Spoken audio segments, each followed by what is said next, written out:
Magandang araw, bagong Pilipinas.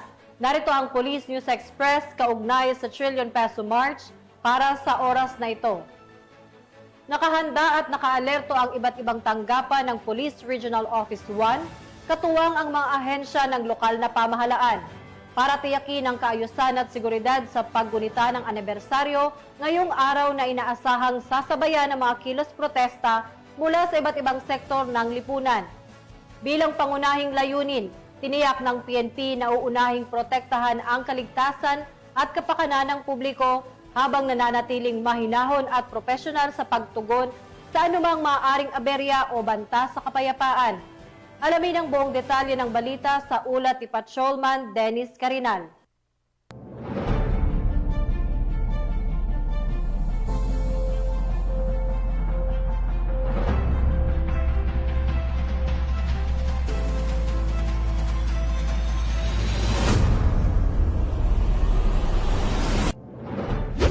Police Regional Office 1 ang kanilang kahandaan para sa paggunita ng anibersaryo ngayong araw kung saan inaasahan ng mga kilos protesta mula sa iba't ibang sektor ng lipunan.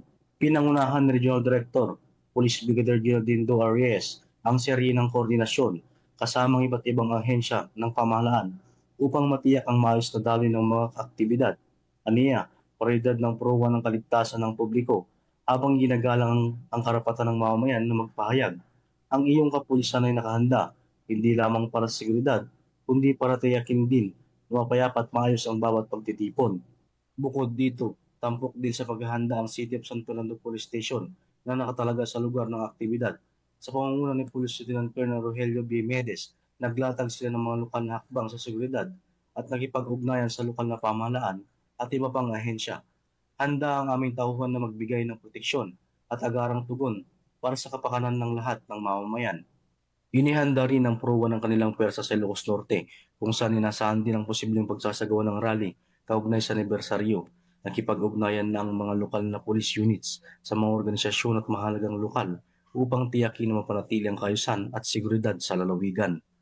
Kasama sa mga inhandang hakbang ang pag-deploy ng Civil Disturbance Management Team, mas PNAG Team, na ugnayan sa Department of Interior and Local Government, Bureau of Fire Protection, at iba pang katuwang na ahensya upang masiguro ang mapayapang paggugunita.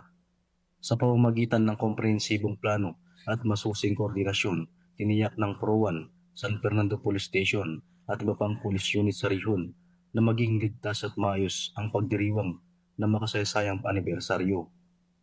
Mula dito sa PKG Ilocos Region, ako po ang inyong Police News Network Correspondent, Patrolman Dennis Carinal, alagad ng batas, tagataguyod ng Balitang Pulis.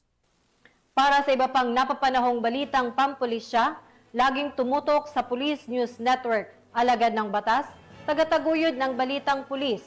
Ako po si Patrolwoman Sari Bernales, nagbabalita para sa Police News Express.